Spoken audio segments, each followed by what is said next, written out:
Hey, what's up? This is Chris number 2 from Anti-Flag, and we are in Chicago, and we're going to talk about some of the things that we make noise via. This is kind of my world. Obviously, big amp, preferably of the black variety.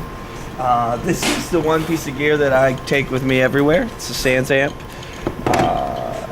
It's pretty simple, the entire rig. Really, it's just Ampeg SVT4 Pro head, goes right in the Sans amp, and that's it. I mean, before the Sans amp, I was using Ampeg used to make a rack-mounted preamp and DI, but I needed something that could travel, so I went to the Sans amp pedal, and literally, it's as simple as just having a consistent piece of gear all through the world. You know, it really makes the world of difference whenever you are plugging into rental gear all the time, or you're, you know, using shared backline because you're running out of time like we are today. So yeah, it's nice to have a bit of consistency. Probably the coolest piece of gear that we share and have collectively, and it has a Chicago connection, is this Shure wireless system.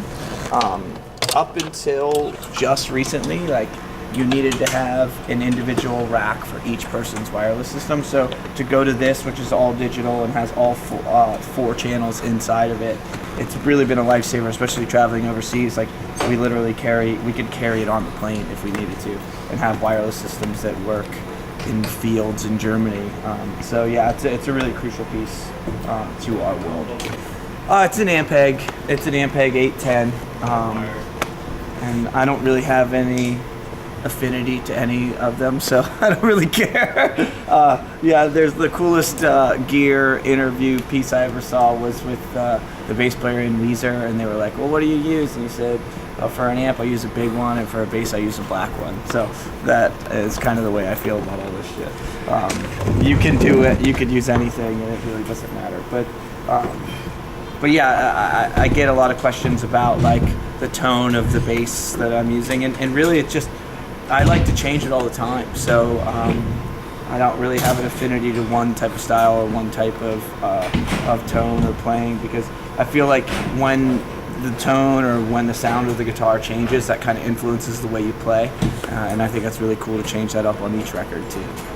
So this is my main bass on this tour. It's an Esp LTD bass. It's got a jazz pickup, it's got P-bass pickups, P-bass shape.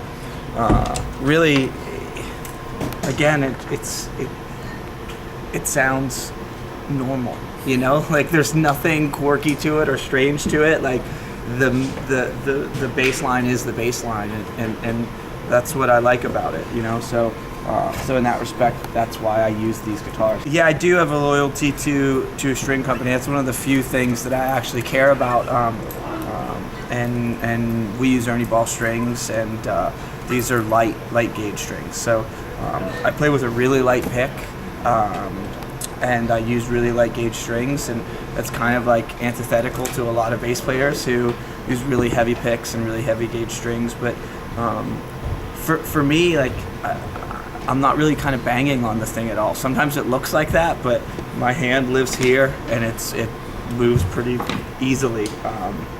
And I find that sounds the best, you know. So especially with us, like, I'm kind of playing a lot of notes, probably too many notes most of the time. So it helps in giving me some space within, like, you know, we have 3 guitar amps on stage that are blaring the entire time. So to cut through that, I kind of need to be a little bit brighter and not so heavy. So, and with this guitar, it's set all the way up. Everything's all the way up, you know. Like, I kind of don't fuck around with that. Like, a couple times on records I've had basses where I've needed to do that, and I find myself forgetting, and then one sound sounds totally different than the other, and I have to redo the track anyway. So I kind of live by everything up. And I mean, even on the amp, like, my settings are really flat, and I dial everything in via the Sans amp to get it to be what I want it to sound like, and I found that to be the easiest when traveling, when changing guitars. You know, I have guitars that live in Europe, guitars that live here in the States, and they're not the same, you know, and no two guitars are the same. So in that sense, it's it's really cool to be able to have it, you know, like I said, live at a baseline level so that I can use the few things I have on top of them to make it my own, like the strings and the singing. Yeah, I've kind of been through them all, you know. The first guitar company to ever give me a guitar was Ernie Ball, and they gave me a Stingray, and I used that on our third record called Underground Network, and that has like a very distinct sound, and I felt really good about that, but I was anxious to not replicate it on every record. So then I went to Fender for a while, and that was really cool, and obviously it's a paramount guitar company in the world, you know. So playing Fender guitars wasn't something that I disliked doing. It just came down to me saying, like, there's all these people who are creating new things all the time. Like, why do I have to like follow lock and step with the same thing each time? So for the last record cycle, I switched to ESP, and they've been really cool to Justin and I. Justin's also on an ESP guitar, and again, you know, it's like they send it out. It functions properly. It never breaks, and you know, you'll see the show. Like we throw the things around, so they need to take a beating. But ultimately, for Anti-Flag, like, the music is just a vehicle for what we want to discuss and what we want to work on, and try to break down these invisible barriers that we see all the time, you know, whether it be border law, or whether it be racism in media, or sexism, or, you know, fucking Donald Trump. You know, there's endless, tireless work that we have to do. So the songs just become a medium to get to that work. So unfortunately, in your gear world, we're probably the least savvy of the bunch whenever it comes to this shit, but that's not why we do it. You know, we do it to connect with people on a real personal level, and obviously we've been a band for 20 plus years, so you have to get better at your instruments, and you have to start to care about what it sounds like. But ultimately, that's not our goal at all. You know, our goal is much broader than that. Yeah, so this is my backup bass. It's also an ESP LCD. This is the 214. I think that one's the 204, right? Yeah. This one is a better guitar, and it sounds better. This is the one that I used on American Spring on the record, and what I've subsequently used in the studio a lot. But it's heavier, and again, when it gets to the show, like, I want to have the one that I can throw around and I know is not going to break. So that's why that one is my main guitar and this one's my backup. But yeah, I mean, it's tonally not much different. It's just a more solid piece of wood, which is why it's heavier and probably why it sounds better too. So this is Justin's World. He's on a 900, 50 watt 900 as well. And it just, again, the 50 watt just pushes a little bit harder. That's why we go with it. Clearly, Aaron, Real Big Fish, is through 100 watt. Can't say anything bad about that guy. You know, he knows what he's doing. This is Head's World. Head's through a high gain 100 high watt and a triple rec Mesa.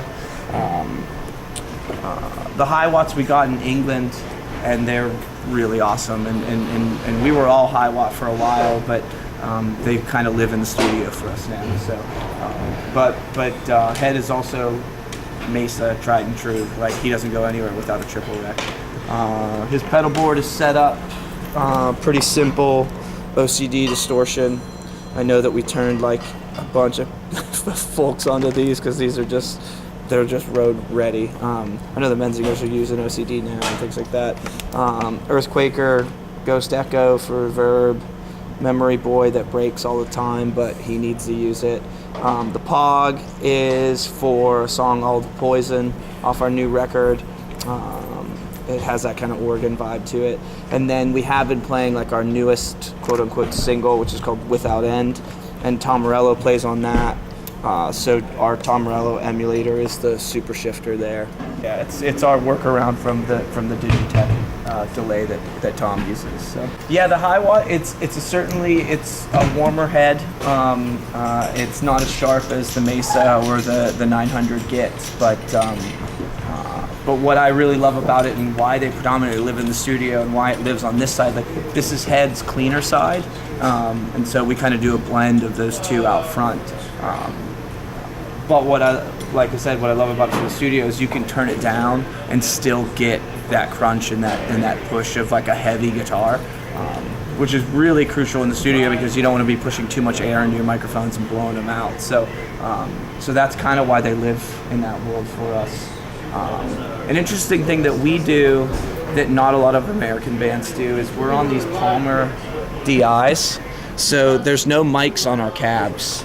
So it's not tracks, I promise you. It's a DI out of the head, so it takes the straight head sound, and that's what goes out to front of house. And so the cabinets just kind of live as an on-stage thing for us, and then what everyone's getting out front of house is through these Palmer DIs. And they're super true, and they're easily controllable. And like I said, you can crank shit now on stage and not worry about blowing out microphones or having somebody say like, hey, can you turn that down? I'm struggling with it out here. Like, we can really set it to us. And the Palmers really help out front. So the Palmers came to us from our old tour manager, front of house guy, Tom Svansker, who's an Austrian.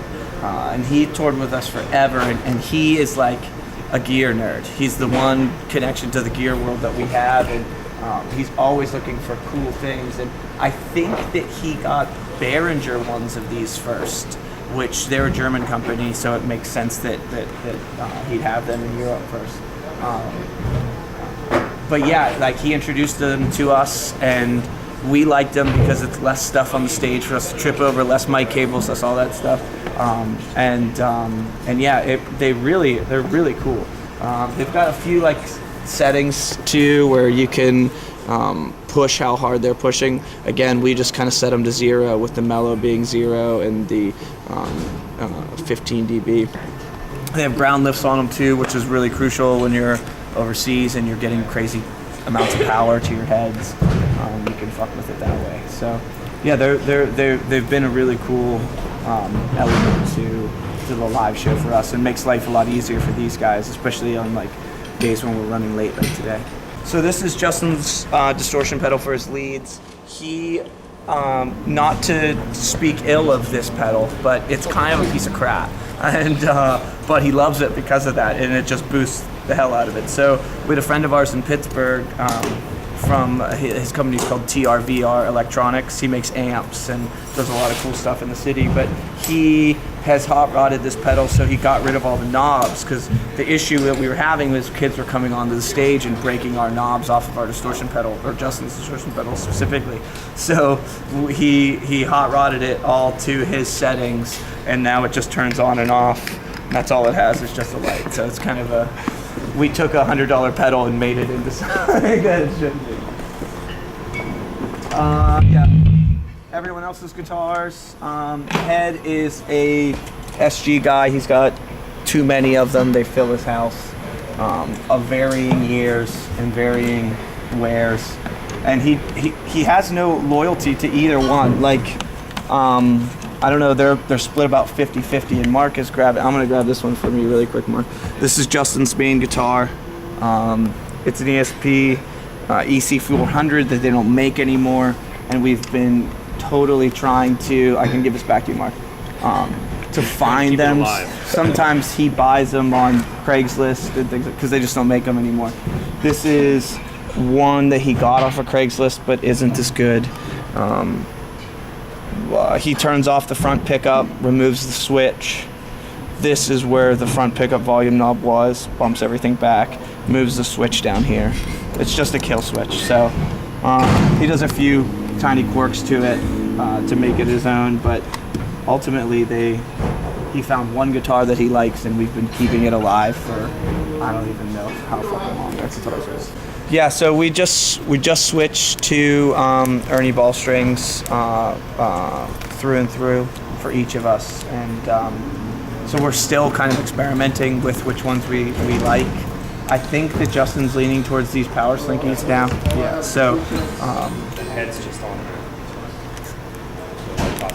yeah, same thing, but head is like top heavy bottom for his strings. and mine are light or extra light, whichever ones they have in stock. Again, I care very little. Thanks for checking out the gear. Thanks for spending the rushed afternoon with me. I really appreciate it. We just had a live record come out, which is a good example of how well the Palmers work. You can check that out. That guitar sounds right from the board. But other than that, yeah, much love, much respect. We'll see you in the pit. Peace.